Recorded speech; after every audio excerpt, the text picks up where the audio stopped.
Okay, time for the end of day wrap, and after a hugely important, what was it yesterday, day 15?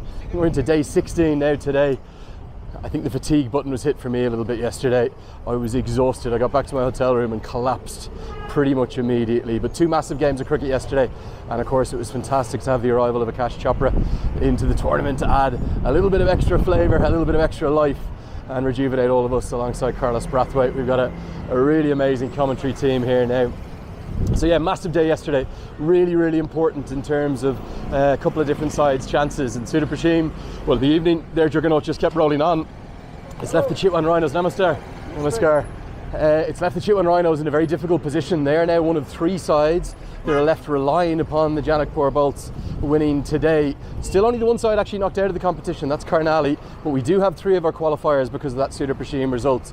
Sudha Prashim obviously unbeaten, they are top of the table, and they are absolutely certain, almost Namaskar, they're almost certain of being into that grand final, or at least have 2 chances of the grand final on December 13th, the way in which they are playing. Namaste.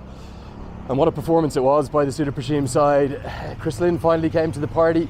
I do worry about his, I think it's a hamstring that he struggled with. He went off retired hurt, ended up having a sub fielder for the entirety of the second innings. Namaskar. So we ended up with a position whereby Dipender Singh Ari was at it again.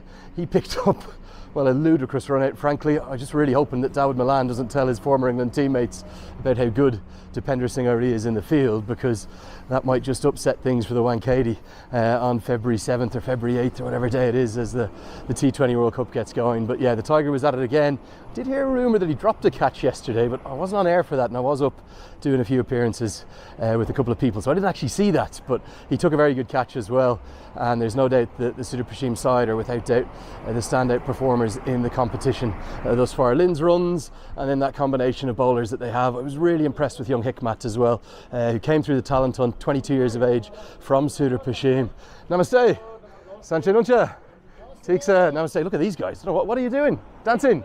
Wedding, okay, wedding. Always celebrations, Namaste, here in Kathmandu. I'm actually walking to my call time for the latest games of cricket today. So yeah, look, certainly the Sudha Prashim are looking very good in the morning game. I thought Kathmandu were exceptional. Monty Desai, the way in which he's turned his season around after those back-to-back defeats earlier in the season. It's almost certain that the first v second is going to be Sudha Prashim versus Kathmandu, although there's no doubt that the Bratnagar Kings, Sandeep Lamachani's side, are going to want to have their say about that. To do that though, they're going to have to not just win, but win by a margin as well, because they'll need to catch up the Gorkhas net run rate, which got a big boost yesterday. I thought at the halfway stage they might not have had enough runs. It felt like a game in which, well, the Avengers, given their top 3 and the strength of that top 3, with Kushal Patel, Adam Rossington and Jason Roy having come into the side, I just felt as though the Avengers were going to chase that down on what was a fresh pitch, and I thought it played pretty well. But the innings of the day belonged to Bhim Sharki, no doubt about that. Yes, great credit to Ben Charlesworth. I thought he was brilliant up at the top, the way in which he anchored it, but for some is an ODI player and not really had many opportunities. Well, I'll tell you something, Bhim Sharki played the innings of his T20 life. It was not only his career best, it was also his T20 best of any kind, and I just thought he played so wonderfully well. He threw caution to the wind, attacked right from the off, and single-handedly changed the course of the game.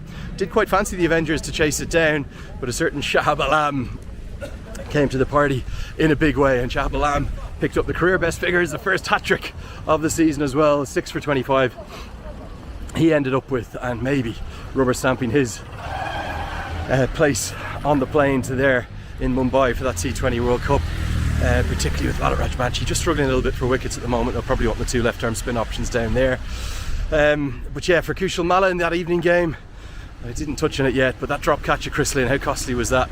And certainly his side are now one of 3 teams left relying upon other results to stay in the playoff picture. For the Lumbini Lions today, well, they control their own fate. If they do win, they will be through, and they will take the 4th and final qualification spot. And then on the Saturday and Sunday, the 3 final games of the group stages will purely be playing out solely for the playoff spots in terms of whether you finish 1st, 2nd, 3rd or 4th. Remember, 1st and 2nd get 2 chances to go to that grand final. So yeah, we're very much into the finishing straight, but do not rule out the Janakpur Bolts. Remarkably, despite losing their first 3 games, they actually control their own fate, and they've also picked up that little bit of momentum with that big chase in their last game. So that's going to wrap it up from me. Big game today. I'll try to get this up as soon as I can, and I'm sorry for the fatigue that's kicking in. I promise you that it's been full on. So I'll be with you very soon, and we'll catch you live on it.